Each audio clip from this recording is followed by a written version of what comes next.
Hey guys, welcome to the video number 344 and my name is Ajay. Welcome to the channel. If you're watching this channel for the first time, a very warm welcome to all of you. And in this video, I'm going to actually take from the part number 1 where we actually talked about the arrays. Okay, so this is in the continuation of the part 1, and in this video now I'm going to give you more knowledge on the arrays. In the video number, I don't actually remember the video number, but I'll just show you. That's the basic level 1, part 1, because a lot of you actually have requested that they want to see the arrays, the videos on the arrays. So I have started this. There are very extremely advanced level videos on the arrays. This is the playlist, guys, 42 different playlists, and if you just scroll it down, you would get to see that Excel VBA arrays. So if I just scroll it down, I'll show you so on.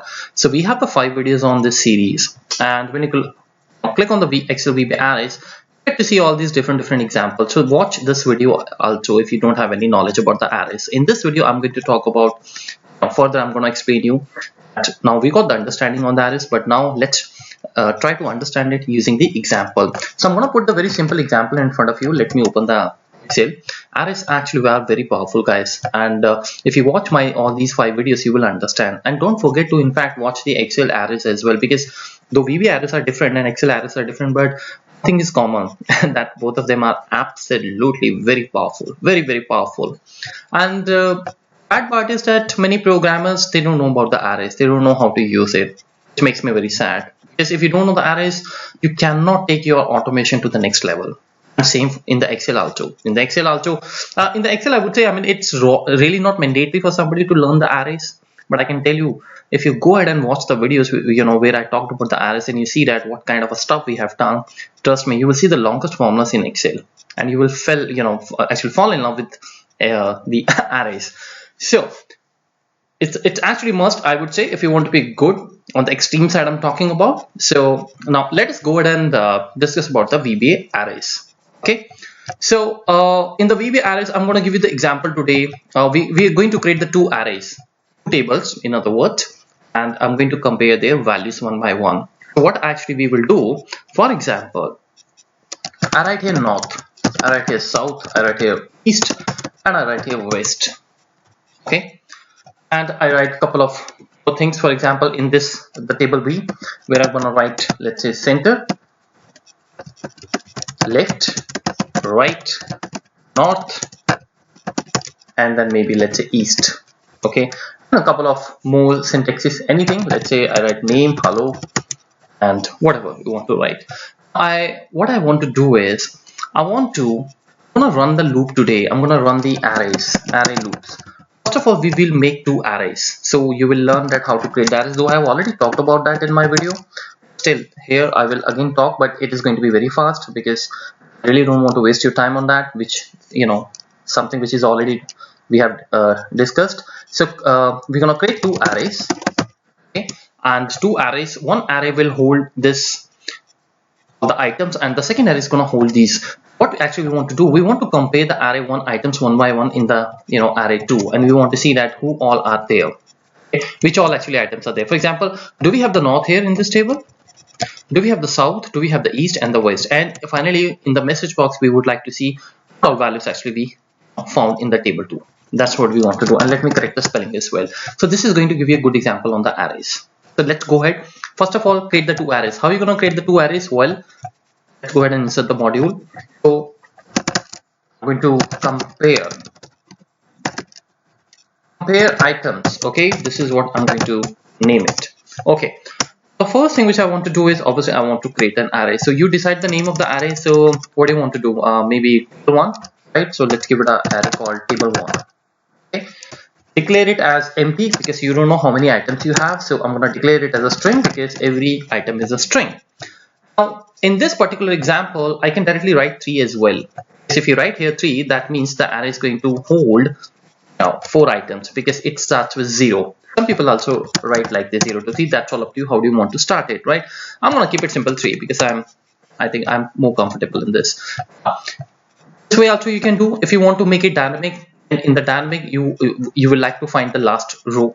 Last row means that how many items you have here, because if you're looking this code from the future perspective, where some more values can be added, some more things, for example, something extra comes here, and that should also be a part of your code, then you cannot declare your array like this, because this is more of a static array. Here I'm clearly saying that you can have key values here. Okay? Key values, actually 4 values, because one starts with the 0.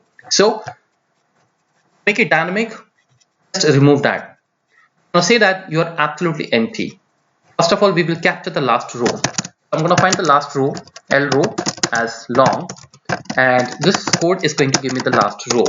Okay, so I'll use the control up arrow from, let's say, 800, because I know my data is not so big. Otherwise, you can choose whatever you want to write here, maybe 1000, maybe 10,000, or maybe 1 lakh, 1 million, whatever you want to write. So this is going to give you the row number dot row. This actually L row we are going to use in this, the array which we have declared, but then you will have to declare it as a redim. So you're going to write here table1, and then you're going to write here L row like this. You don't have to write again as string, because it is already defined, right? If you don't declare this as a redim, then it will give you the error called constant expression required, because whenever you want to declare any variable inside this to make it dynamic, you have to use the redim, and I've talked about this in the previous video, guys. Okay, so this is done. Now what is the next thing I want to do? Well, the next thing which I want to do is I want to run the loop. So we're going to run the loop. For example, I'm going to run a equals to 0, because 0, from where it is going to start, and then I'm going to write L row. Okay, and then next. So this loop will run how many times? This is going to run 0, 1, 2, 3, 4. So actually 5 times. So to balance it out, so I don't need the 5 times, I just need it to run 4 times. I'm going to subtract -1 from it. Okay, so now we're going to quickly come here, and I'm going to write my array, which is table1. So here I will table1 and the bracket start, and here I will write j. It automatically keeps on changing with the loop every time the loop runs. And then we are going to have here value called maybe I can write a cells, and then I'm going to use j plus 1, because j is 0. So I'm going to use this in the row, adding it 1, because there is no 0 row in Excel, right? This will remain as column index number 1 and value. There we go. So I can show you this. And put the watch code, right click and select this and put the watch code on this. Okay, so right now if I run the code, let me, variable not declared. All right, so I think I forgot to declare j, so let me quickly declare the j. I have to run a little fast, because we have a lot more to do in this. When I'm gonna read in this, what will happen, you see here table1 is totally showing empty. The moment you run this, table1 array its value from the last row, which is 4, and now you would see if I click here, you get to see here 0, 1, 2, 3 and 4. So we have a space for the 5 numbers, right? Now obviously you know that you don't need the 5th space. So anyways, let me just run this. So this loop is now going to run 4 minus 1, so which is going to be 3. So 0 to 3 means 0, 1, 2, 3. So I'm going to run this, and this is now the 0 index, because j is actually 0. So table1, the 0 index of the table1 is going to have this value from the row number 1, the column number 1, because you are writing here j plus 1, 0 plus 1. So you should see here north, and there we go. Next, j is incremented by 1. Again, you have a j as 1, because it is a loop. So this j is now going to be 1, and this table1 will now acquire this south. Okay, so similarly if you run this, you keep on running, and there we go, finish. So this number index 4 actually remains empty, and the reason is because you should not have given this L row. It should be actually -1, because it starts with the 0. So now if I run this, everything will look neat and clean. So I'm going to run this quickly. Look at this. You have north, you have south, and you have east, and then you have west. So there's no space for the 4th element because of this subtraction. Right? Now guys, if you think that comparing the while you work with the arrays, and it's difficult for you to really calculate this, the 0 index, it creates a confusion, then not a problem. You can start it from the 1 as well. After the option explicit, you will have to write this option base and space 1. That's it. Now when you do that stuff, see what will happen when you run this array. I just show you at this redim word. If I click here now, there's no 0. 0 index is gone. And so if 0 index is gone, then that means there is no place for the 0. So that's the beauty of this option base 1. In that case, then you will have to subtract obviously -1 from here, because then you will have to go by the 1. So you will have to use the exact row number now, because it creates 1, 2, 3, 4. This is also a good way. you, to avoid that zero confusion, you can declare it, option based one on the top. Now, how many times you want to run the loop? Well, there is no zero now, guys. It has to start with 1 because there is no zero index for the array now. So it has to go simply 1 to last row. And this also plus 1, you will avoid it because this we added because of the 0. Now, we will simply use the 1 here. So now you can have your array. We have the north and we have the south and we have the east and then we have the west, and perfect, right?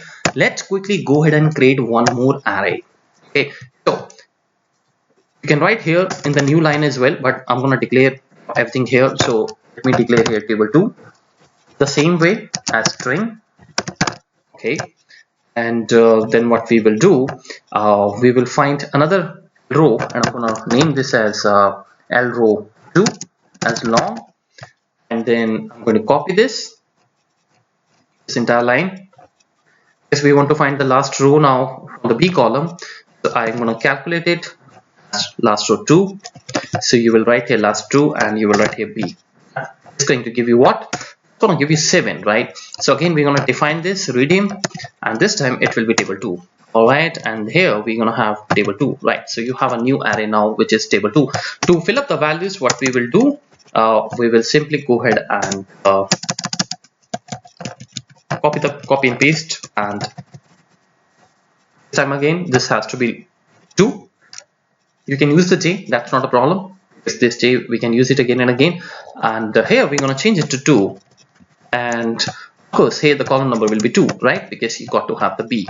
Okay, so now I'm going to just add the watch and we can see both the arrays getting created here. This is really looking fantastic, right? Sure, you will love this video. Okay, provided you have watched the previous one, otherwise this can create a problem. Okay, so let's just run this. There we go. We got the last row as you can see here 4 and the last row 2 as 7. Perfect. Now let's redefine the tables, and there we go. The moment I ran, you see that we have good space over here. Right? So table 1 is there, and let me just increase the width. Yeah. So we have all the tables coming here, and so here the table 2. Where is the table 2? I think I forgot. Okay, I have added actually wrong. Let me put the table 2 here. Let me put the watch code on this table 2, and there we go. Yeah, we would like to see it. It's perfect, guys. Wonderful. Let's go ahead and run this. You know this is going to work. Okay, now again we are coming back to this another thing, same loop but with the different array, except remains same. I have the second column from the J. So J starts with 1, and now I hope that we should be able to get all the values. So option based one is also a good option, I can say that. Look at this, guys. Now once you have done everything, now we are going to do the comparison. So this table 1, index number 1 has to be compared with table 2 index 1, 2, 3, 4, 5, 6, 7. So that means each item is going to be compared 7 times. That means 1, 2, 3, 4, 4 multiplied by 7, 8 times the loop is going to run. That's what we want to do. Okay, so here once we have created the arrays, now run the comparison. Comparison happen here. Okay, so what you want to do, first of all, you want to compare because the array 1, you need to run this loop how many times? 1, 2, 3, 4, because you have the 4 numbers. Okay, but every time that loop has to run 7 times because this has to be compared 7 times. So that means you're going to use 2 loops. Wow, this is really going to be very good stuff. So I'm going to use 2 loops. So first loop is I'm going to use, let's say, bigger loop. I just write here declare a bigger loop as a variable equals 2. So I'm going to declare it as 4. Again, you can make it dynamic. That's all up to you. I know you can simply use this instead of the 4. You can use that the same word. Start from the 800, go end and XLR. Okay, so I'm going to use that row number. So this makes ensure that the loop will run 4 times, and then each time it runs, before it goes to the big loop, loop 2, you have to do the comparison. How many times? Well, that depends how many values you have here. This column, the array 2. So we're going to write here the inner loop. Let's say inner loop. Okay, equals 2. Then again 1, 2. How many times? It has to again from the range A to B. So from 100 or 1000, whatever you want to write, you write like this: int XL row. Okay, perfect. So now we're gonna have arrays, and you should also learn how to run the loops in the loops. This is terrific. Okay, so let me just give it a space so that we can see the entire stuff. Okay, there we go. All right, and now we're gonna run. So what you want to do? Well, I want to compare my first value, which is north, with the center and then left and then right and north and so on, you know. So we'll write here if what is your first array? That's my array table 1. Table 1. Okay, you got to compare it with what? Well, I'm gonna compare it with my number, which has to be always 0. Okay, if that is going to be equals to what? If that is going to be equals to table 2, but this time you can't write a 0 because you have to run it again and again. So we're gonna make this as inner loop. I'm gonna use the inner loop here because every time it's going to change, it has to change because your comparison should happen with the center, left, right, north, east, name, hello, every word. So that is what we're going to do. And if it is equals to this, then what you want to do? Then you want to store the value. So maybe you can declare this store. I use the store word. It's just a variable. You can declare whatever you want. So I can write here store, and you can join it with the comma, and then you can write the table 1. Okay, table 1.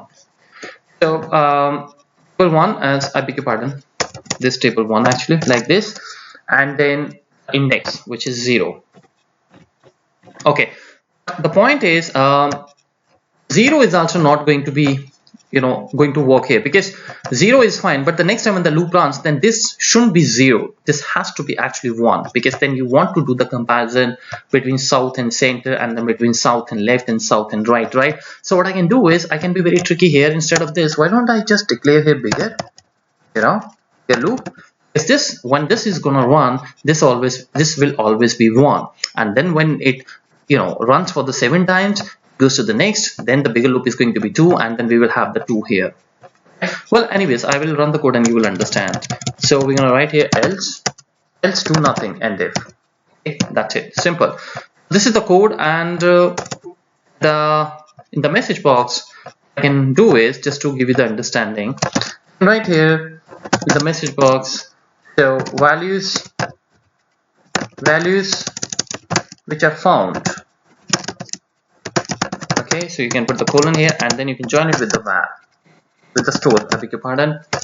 Okay, and we will have to declare the store as well, so you can declare it anywhere here in single line, store as, let's say, string. Okay, so now I think it looks good, and can run the code. Let me just put some space here. Okay, so let's go ahead and run the code. A variable not defined. All right, so I think forgot to do this, so let me declare it one line. You don't have to use the word again. We're gonna declare it be here, that's fine. And I think then I should declare inner loop as well as long.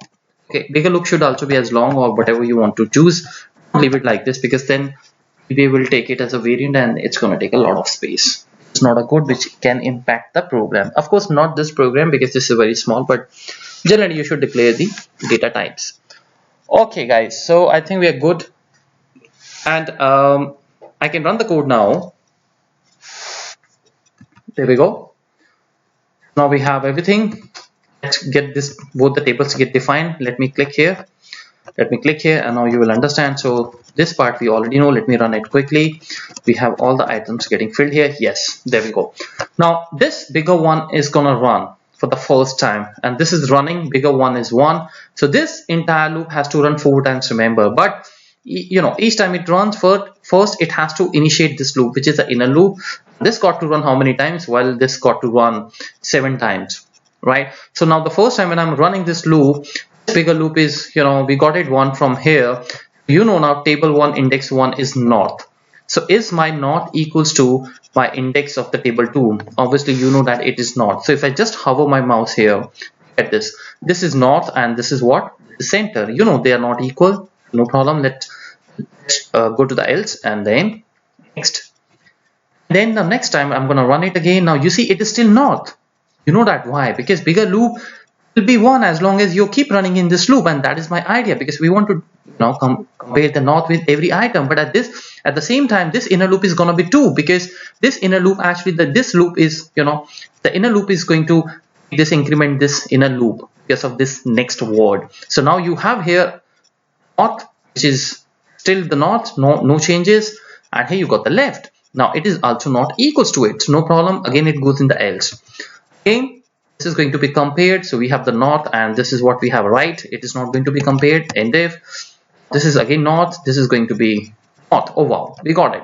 Now this is equals to this, and that's the reason it goes in the north then part. So now what we want to do, you know, this store is empty, so it's not gonna do anything, but I'm using so that next time when I run it and I find anything that can be used. That is why I concatenated store twice. Store equals to store, and you have this question in your mind, because right now this is empty, this is going to be concatenated with this.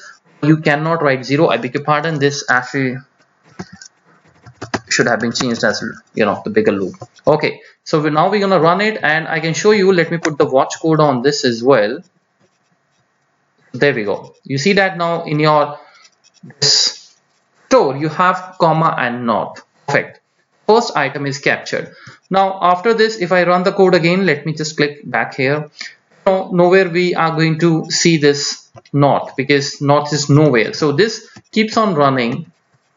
Now we have the comparison with the name, which is the second last item. Then the last time this loop should run, which is hello. So hello is also obviously not equals to not, so we're gonna have this else and if next. Now this loop is finished because inner loop has reached to its maximum position, which is 7. So now it goes to the bigger next. The next, now you got the bigger loop as 2, and now again remember, again we're going to start from the scratch. We're gonna run this loop again 7 times, guys. Okay, sorry, 8 times, and 8 times or what? No, this has to run actually 7 times, right? So the moment I run this, inner loop becomes 1 and bigger loop is obviously going to be 2. This time, if you see the comparison, it will happen with the south. So south is going to be compared with the rest of the items again. So south equals to center, it is not, so else, and then the next part is south is going to be compared with the left. You see that south is not changed, but at the same time left, no, it changed. The center is also not equals to this. I think we don't have a south word here, so this loop will run every time and you will have the else mode. I don't have to, I think, show you to save the time. There we go, and finished. Now go to the next. Now the next, again bigger loop is going to be incremented by 3, so now you will have a comparison of east with all these items, and somewhere here we will find this on the 5th position. So let me run this. This is east and this is what? Center, right? That's the first index. Okay, it's not, and then now you got what? Left, and you got here east. So left is also not equals to, so again I'm going to run this and I'm going to run this, and this time I think we have the east and we have the east. Perfect. Now this is what I was talking about. Now what is the value in this? It's east. And what is the value in the store? From the previous loop, you know, when you ran it, it's not. So now north is going to be concatenated, and look at this, your expression over here, guys, in the watch, the north and the east, right? So same way you keep on running this code, and this is how you can use the arrays, right? So let me run this quickly. Okay, there we go. Finished. All right, so the loop actually ran 4 times, and finally see the values which I found is north and east.